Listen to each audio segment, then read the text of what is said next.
One. Okay, we are back at Betavoid podcast, and today we are going a little bit of course from supercars, hypercars, and industrial designing. Today we are going into the superbike arena. We are going to talk about the designing of superbikes, and the design strategies, and like how it is done, what it is, what it means to be a superbike designer. And today we have Alberto from Italy. He is an amazing superbike designer. He has designed Hi, uh, everybody. the Demon. And Alberto, what's up? Hi. Thank you, Jay, for hosting me in this podcast. Yeah. So, Alberto, tell us about the superbike you created, the Demon. Yeah, sure. So I designed a very first prototype in 2019, and the bike was presented in 2020 at the CES in Las Vegas. It's an Mhm. electric motorcycle. I can say an electric superbike because it has very high performances. Yeah, I'm actually not just a motorcycle designer, but I'm an industrial designer. So we design from excavators to electric vehicles to accessories, many kind of products. yeah, But we were absolutely, I can say, super excited about this project, and we got a fantastic result. So it's probably one of the Mhm. most important projects that we did as a designers. Amazing.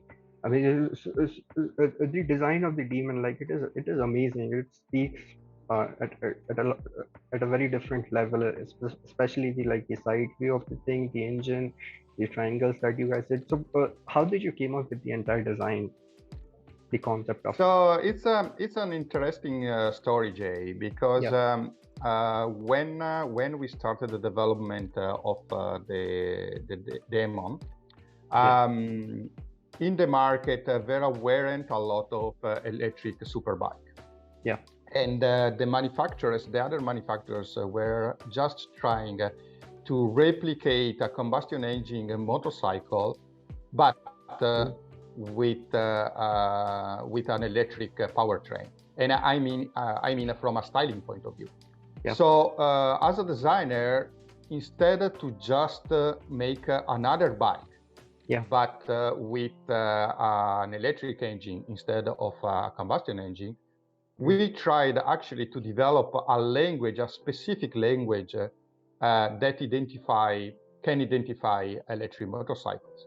mm, So we tried to find some elements that also visually can remember that is an electric motorcycle and not a combustion engine bike. yeah, So our main goal was to give to the electric motorcycle their own identity, and mm, they create a pride to be an electric motorcycle. So uh-huh, we wanted to create a recognizable electric motorcycle, and the recognition was about the fact that what was electric. So mm, not just another bike, but electric, but a bike with its own identity. yeah.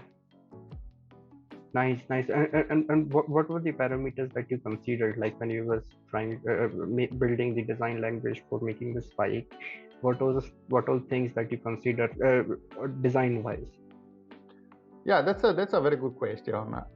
So to answer to you, I have to introduce briefly Yeah, the kind of method that we use in our design team. That is yeah, called a strategic design and design language. yeah, So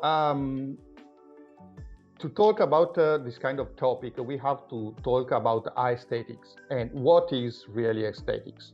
yep, So, in our opinion, aesthetics is a sort of language. Is a sort of language that can be used by the designer to communicate the feature of the product, as well as the message, okay, that the company or the brand wanted to convey to the consumers. yep, Okay, this language is composed by shapes, by colors, by patterns, by finishings. So all the elements that a designer can use to create the design. Certain kind of elements, okay, convey different messages. I wanted to make an example that can clarify what I mean. So I wanted to that you try to visualize two very important and famous car brands that are Ferrari and Lamborghini. Okay. Yep. So these two car manufacturers are competing in this more or less in the same kind of market, that is luxury car. Yeah. And these two cars they have two different identity, very clear. You can recognize even from far away that is a Lamborghini or is a Ferrari, even not seeing the logo in the car. If you see that car, you know that is a Ferrari. If you see another car, that other car, you know that is a Lamborghini. Yep. So Iconic first design. of all, exactly. First of all, the design language helps the company to create a stronger brand identity. Okay, that is not the logo anymore. Is the language of shapes, of finishing, of kind of design that we use. And if you think, if you look carefully the two cars, think to Ferrari, for example. Yes, it's a hypercar, but is elegant, is fluid, is harmonious. Okay, so the kind of message that they convey through their design is not just performances, but is performance joined with elegance, with luxury, with a kind of natural beauty. Okay. If you think instead to Lamborghini, is a bit different the kind of message that they convey. Is raw power, is super performance, is innovation, is futuristic. So in the same market, they create two different languages that are going to communicate and attract two different type of customer inside the same market. This is the main goal of the strategic design and design language. It's called the strategic design because you are not just designing and creating an aesthetic that is beautiful, but you are creating an aesthetic that is strategically built for a certain market target. Exactly. So I was able to explain well the point. Yeah, exactly. I mean, you have to consider like a lot of stuff. Which just, I mean, a lot of time designers confuse between a great design. They think that the great design is something that just looks good, but that is not it. You have to consider the price. You have to consider who will buy it. You have to go back and forth. There is a lot of market research that happens in between there, and also the performance and the and how the product looks like. They need to resonate, right? I mean, absolutely. One of the great example that I have. Have you heard about Lexus LFA? Yeah. Yes, of course. Yeah, so Lexus LFA, for those who don't know, it is like one of the greatest Japanese supercars that was ever built. Like its handling, its performance, it is just amazing, and it was start of like an entire new era of the design and engineering and performance. It was start of a new era for the entire automotive industry in general. But like it failed, no one bought it, and it is still one of the best handling supercars in the entire world, but no one bought it. And this was before Supra and all, and they took like decades to build it. Now the reason why people didn't bought it was perfect in like every sense of performance, like handling and top speed and whatnot, but there was no resonance between how it looked like, what it cost, and to whom they were trying to sell it. And that's why it failed, regardless of how great it performed. on tracks and everywhere, and how much people loved it. So I think like Yeah.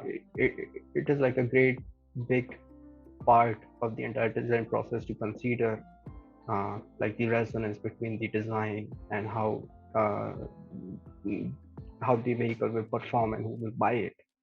Yeah, absolutely, Jay. Also because, especially in the hypercar sector, you have to think that these products are not products that you buy because you need for work. Yeah, It's not an utility car. exactly. Is a kind of car that you buy for the emotion that this product is able to give you. And emotion means all 360 degree around. That means Oh yeah. performance, that means beauty, that means every aspect of the car Yep. needed to be in line with the idea of high performances. And it's not just high performance in terms of speed or acceleration, it's Yeah, high performances in terms of the sensation that you can get from the car, the beauty of the car, the fact that is unique. exactly, So all exactly. these elements um, go together and create together the idea of luxury. Yeah, and like for the supercars and also for the super bikes, they need to be timeless in like in nature, because most of the time people buy these cars, these exotic cars, hypercars or supercars as an investment, right? Because they want to store it, take care of it. They don't really drive it a lot. Sometimes that you have to start the car obviously to keep it healthy, but most of the time it is just an investment. So like the other aspect of a design is that it needs to be timeless. It needs to survive for at least like 30 40 years as a supercar or as a super bike or a hyperbike, right? Yeah, that's true, Jay. But you have to consider also one thing about the fact that the design need to be timeless. Yep. Um, and what we needed to consider as a designer is that our goal is to create design that are timeless, but in reality, the market is not timeless. What I mean Yeah, is that exactly. if you take 10 cars, one built in the 60s, one built in 80, 90, 2000, 2010, 2020, and you compare them, you can feel that certain cars were built in the past or in the Yep. 60s or in the 70s or in the 80s. Yeah. So the market has a sort of wave that move forward. Yeah, And exactly. this way has a peak, okay, where a certain amount of people in average recognize that kind of design language as modern. Yeah. Once the wave is passed, there are still people that appreciate that kind of car, but they are not recognizing it as a modern anymore. Yep. Exactly. So a designer needed to understand what's the market trend in that particular moment, and maybe try to anticipate a bit what is coming. But if you go too far from that design language, you can create a product that the people doesn't feel as I can say part of a very culture or part of Yeah, a very realistic. aesthetic kind of sense, right? If Yeah. it's too old, is something that can't match with the taste of the general people. So the strategic design helps also to identify these elements that are part of that particular moment in history and Yeah, create exactly. a product that are in line with the market.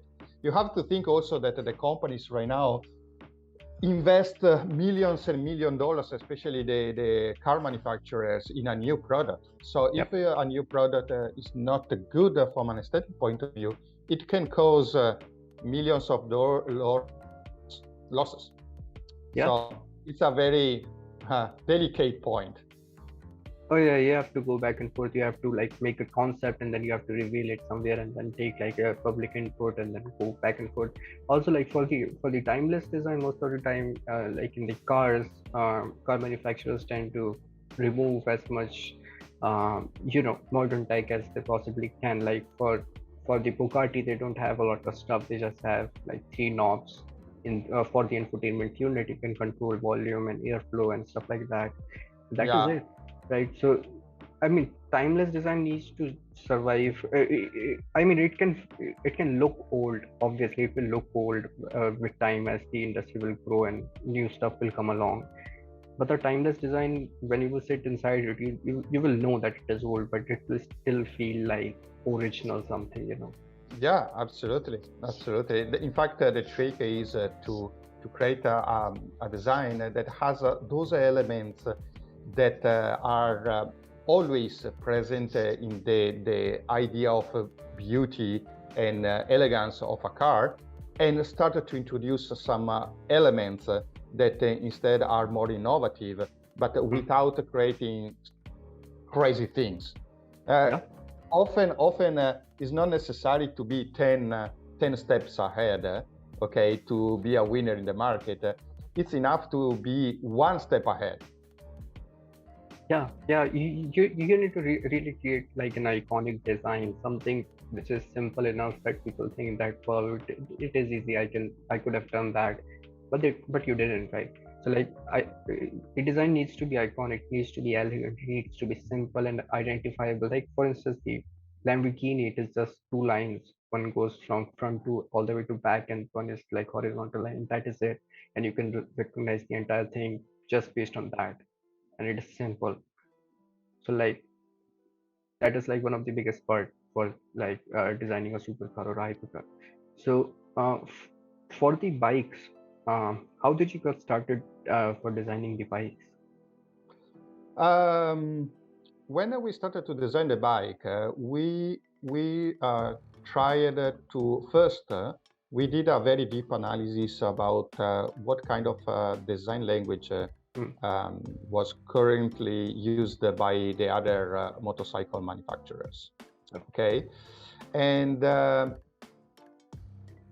we tried to take some inspiration, not just from the motorcycle field, mm, but in general to the automotive field. So, for example, from cars, hypercars, etc., etc. yeah, So one of the elements that distinguish the Demon Hip Sport from other kind of motorcycle is that the fairings are not broken in small pieces. yeah. Okay, the fairings were designed like a car body. So we were trying to create a fluid and continuum, Mm, okay, design through the different part of um, the bike. So mm. there are certain bikes in the market where the fairings seems attached to the bike, Oh yes, not really integrated to the bike. yeah. So the idea was to create a design that consider the bike as a wall, Mm, not just a frame with an engine and some fairings attached. And mm, we took inspiration from many supercars, like, for example, the Ferrari FKK, or certain details from the Aston Martin. And we tried to create our own design, okay, taking inspiration mm. from these shapes, but from there, creating something that is unique and different from any other design. So it was just those were just inspiration. Okay, the Yeah. idea was to create to elevate the design benchmark, or rather, I can say the level of quality of the general design of the bike. And I hope Mm, we were able to achieve it. yeah. Nice, nice. I mean, the overall design of the bike, it looks like super fluid. Especially I like Yeah, the thing that you add on the rear wheel, and that the sort of the uh, I mean, everything is black. That part, I don't know what that is. I think it is for airflow or something. But that Yeah, really, there is yeah. another reason behind that. So when the bike was presented at CES, Uh-huh. was presented also as a platform to show the safety system um, developed by Demon. Okay, Uh-huh. you know that the Demon motorcycle has an integrated safety system based on cameras and sensors that warn the rider while riding if there is any danger around. Hmm. Okay. Yeah. As a platform of a safety system, they asked me to design a bike that was not too aggressive.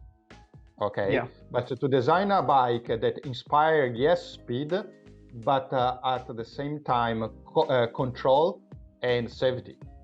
Hmm. So these elements were integrated in the design language, and we designed the bike to express, to convey these kind of ideas. Yes, speed, yes, performance, but in control in a safety mode, Hmm. in a safety environment, let's say. Yeah. And so how far is this bike like in production, in terms of Oh, production? from the last news that I have, they are very very close to deliver the first bikes, probably between the end of this year and the beginning of next Oh, year. nice. So the bike, of course, changes a bit. We Oh, yeah. took care only of the first prototype that was um, developed in for the CIS, and then Hmm. the bike was elaborated and transformed along the process of industrialization. So it will look a little bit different from what we designed. For Okay, sure. but yeah. There is another point that Jay, I think, is interesting to mention. So to be a motorcycle designer Yeah. means also to deeply understand the connection between a rider and its bike, his Yep. own bike. Sorry, his own bike. What I mean that the aesthetic of a bike is not just the bike itself; it's the bike plus the rider that is riding the bike. Yep. And many features that there are in the bike, I mean, in terms of shape or in terms of lines, depends from the position of the rider on the bike. Yep. So I think to be a good a good motorcycle designer, actually you need to be a pretty good rider too, because Yeah. you have to understand how the body, okay, interact with a motorcycle. I want Oh, to make yes. an example, so we can maybe focus more this kind of topic. Yeah. Uh, on Demon Hypersport, okay, on the two sides there is a grid that is very fluid, and it runs all in the side, Uh, and it's a kind of pattern that creates a grip for the knees. Okay, hmm. this grid has also this pattern has also another characteristics that means going forward, going more in the front of the bike, it curves and it creates a three-dimensional pattern that allows the extraction of the heat from the battery. Hmm. Because you know that the electric motorcycle, when you start to accelerate hard, the battery warm up. Yep. Okay, so one of the issue to designing an electric motorcycle, but also a combustion engine motorcycle, is how to extract the heat from the engine, or in this case for the battery pack. Anyway, these kind of pads, grip pads that there are in the side of the bike, they have a specific meaning. That means when you are leaning the bike and you are riding very fast, you support your weight while leaning with the internal part of your knees. Yep. And that's why I designed the side like that. Okay, so that part was inspired actually from the position of the rider on a bike while leaning. It was not just aesthetic; it was a Yeah. feature. It was a something that the biker need, okay, to ride properly. Yeah, and it is intuitive too. Like when you look at the bike, or whenever you will sit on this bike, it will be sort of like obvious. You will just know by default that you can support your knees. By that, no one will have to tell you. Like that is what makes like this concept amazing. Also, Thank like you. there are these triangles kind of thing in the middle. Yeah, the triangles that were introduced as a part of the design language Hmm. to give the idea of the presence of a battery. Okay, Okay. so if you try to think what element identify the battery as a concept is the repetition of geometric elements. Okay, Hmm. is the only thing that can really uh, can I can say call in your mind the idea of or can inspire in your mind the idea that there is a battery. Yeah. Okay, so we didn't want to hide the battery Yeah. or just put a ugly block Yeah. gray block okay there. Actually we wanted to emphasize the fact that there was a battery Hmm. and use the batteries as a part of the design language as to create a stronger identity of the an electric motorcycle. So that's why we use those triangles. So those triangles in our mind were the symbol of the presence of the battery, Yeah. and at the same time we were trying to use those elements as a part of the aesthetic. Hmm. Great. Great. Great. Nice. Enter design looks amazing, and I'm so looking forward to seeing the final designs after the engineering and manufacturing. Also, so like before we go, what your message will be for the new bike designer, whoever is Oh, listening? Yeah, what that's advice will you give them? that's a good a very good question. My message is try to design bikes that are not only nice in terms of looking, but are nice to ride. The bikes Yeah. need to be readable, okay? And I see many nice concept design in on Pinterest or Oh yeah. in other website, but a lot of concept design that I see are not readable. It's almost impossible to ride those bikes in real life. So Yeah. I understand that the designer loves to explore the feature, but you have to understand that that particular bike that you are designing are meant to go on the road and have a handling and need Oh to yeah. be nice to ride. That's the whole purpose to create a motorcycle, right? It's Yeah. not a furniture that you have to put inside Yeah. your living room. It's something that has to go on the road and are kind of vehicles that are freaking fast. So Yeah. so you need to be in control of the bike, and the bike needed to have the characteristic to be safe and uh, and well designed for the use on the road. Yeah, and also like viable in terms of like manufacturing and engineering, because if you design a concept that is not really aerodynamic per se, it looks like aerodynamic, but if it violates the criteria of the company in terms of engineering, they're going to get rid Absolutely, of all those features. absolutely. Yeah. One thing that I repeat pretty often to my clients is that we don't make beautiful sketches. Yeah. We are designing products. That means that also our sketches needed to incorporate those elements that make that kind of sketch ready or almost ready, because there is a transformation, of course, Yep. for the production and the real world. Yeah. That distinguish I